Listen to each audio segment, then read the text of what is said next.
جیسے آپ مریں گے نا سب سے پہلا کام یہ ہوگا فیل یا پاس. پہلے سوال وہی فیل، پہلے سوال وہی پاس. من ربو کا کتنے خدا بنا کے لائے ہو؟ جیب میں مورتی پڑی ہے کہ نہیں؟ آپ کو پتا ہے مسلمانوں کے تو حالات ہیں، قبر میں بھی مورتی، میں مسلمانوں کی بات کر رہا ہوں، کفن میں مورتی رکھ کے دفنا رہے ہیں ہم. اس مورتی کو مورتی کہہ نہیں دے. بس یہ ہے پاکستان کا مسلمان. پیدا ہوتے وقت بھی ہم اس کو مندر میں رکھتے ہیں اور مرتے ہوئے آخری سیکنڈ میں مندر میں ہی مارتے ہیں اس کو کہ تو مورتیوں سے نہ مبرہ ہو جائے کہیں سے. تجھے اینڈ تک تجھے گارنٹی کریں گے بہت برے یا ذرا کم بروں کے بیچ میں ہوں میں. اونچ نیچ نہیں، نیچ اور نیچ میں ہوں. دونوں طرف ہی دوزخ کے دروازے کھول دیے ہم نے. وہ تو اللہ کو مانتے نہیں ہیں، کھلے عام کہتے ہیں دوزخ میں آنا. تو بتاؤ دنیا میں عیاشی کرائیں گے؟ کھلے عام منہ سے بولتے ہیں کہ تمہاری والی تو دوزخ جنت ہم مانتے نہیں ہیں، جانا تو اینڈ میں دوزخ میں. ڈیری خود منہ سے بولتے ہیں جو تمہاری دوزخ ہے نا، اگر ہوئی تو اینڈ میں اسی میں جائیں گے، فکر نہ کرو، مگر دنیا میں تو عیاشی کرنے دے. یہ لوگ کہتے ہیں جنت کے نام کے اوپر اللہ خوش اللہ سے دعائیں کر، کام سارے ابو لہب اور ابو جہل. میں آپ کو نا ایک کتاب ہے، اس میں ابو لہب کی دعائیں بتاتا ہوں.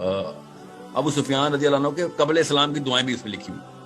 آپ کو پتہ چلے اللہ سے ہی دعائیں مانگتے تھے. Let's put the responsibility today. اپنے آپ سے عہد کر لیں کہ اگر میرے بیٹے سے اپنے آپ سے عہد کریں، اور اللہ تعالیٰ نماز کے دوران عہد کریں کہ اگر میرے بیٹے بیٹی سے من ربو کا سوال فیل ہوا نا، یا اللہ مجھے بھی دوزخ میں چلائیں. یہ اپنے آپ سے نا عہد کر لیں، کیونکہ اللہ نے ویسے بائی دا وے ریت کا سوال آپ سے ہی کرنا، مگر ایٹ لیسٹ کانشیس تو اس بارے میں. اللہ تعالیٰ سے تہجد کی نمازوں میں اٹھ کے کہیں اللہ اگر میرے بچوں سے من ربو کا سوال فیل ہو گیا، مجھے ایگزیکٹ اس سزا کی دگنی سزا اس کے سامنے نہیں، پہلے اسی آگ کو ڈبل کر کے مجھے پہلے اس کے اندر پوری طرح جلائیں، اس کو دکھائیں اور پھر اس کو کوئی سزا دیں.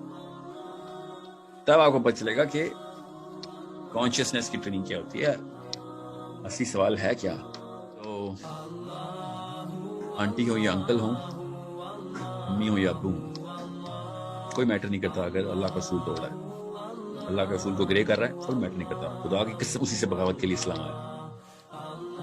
جب اللہ تعالیٰ کو رسول سمجھ آ جائے گا تو سوال آپ سے ہوگا پورا کیوں نہیں کیا. نہیں سمجھ آیا سوال دو ہوں گے، پہلے سمجھا کیوں نہیں. بچت کوئی نہیں ہے. اللہ تعالیٰ نے کہا کہ قل هل يستوي الذين يعلمون، کہ کیا تم یہ سمجھتے ہو، کہو کہ نہیں ہے وہ برابر. کون نہیں برابر؟ جاننے والا اور نہ جاننے والا نہیں برابر. تو پہلا سوال جہالت کا، اگلا سوال عمل نہ کرنے کا، دھکنی سزا ہمارے اوپر. اور ہم سمجھ رہے ہیں من ربو کا اللہ عز و جل بولیں گے جا کے وہاں پہ. یہ تو سوال ہے ہی نہیں. دعائیں کس سے مانگتے تھے اس کی ابھی بتاؤں. یہ سوال نہیں ہے قبر میں دعا کس سے مانگتے تھے. سوال یہ ہے کہ کس کی بات کرتے رہو بھائی. کہاں سے پیسوں کی امید کہاں سے لگائی ہوئی تھی؟ ربو کا پالنے والا. مال کی امید کہاں سے لگائی ہوئی تھی؟ جان کو پالنے والا. ہاں جان کی امید کہاں سے لگائی ہوئی تھی؟ مامز اینڈ ڈیڈز، امی اور ابو مروا دیا آپ سب نے.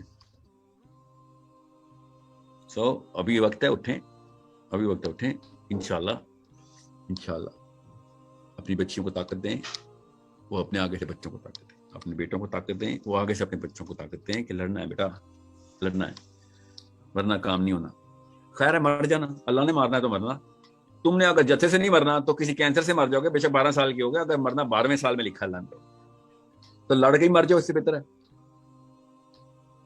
اگر اللہ نے نہیں لکھا مرنا تو جتھا پورا کا پورا تیرے تابع آ جائے گا تم نے لڑائی کی. تو یہ فارمولا بتا رہا ہوں میں، سائیکالوجی کا فارمولا ہے.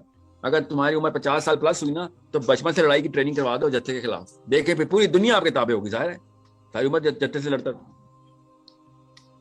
اتنا آسان ہو جاتا ہے نفسیات کو اگر اللہ تعالیٰ کے اصولوں پہ رکھ دیں کہ مارنے والا صرف اللہ ہے، اور یہی والا اصول پیسوں پہ لگائیں تو پھر آپ پھر دیکھیں پھر طاقت کیسے آتی ہے آپ کے پاس.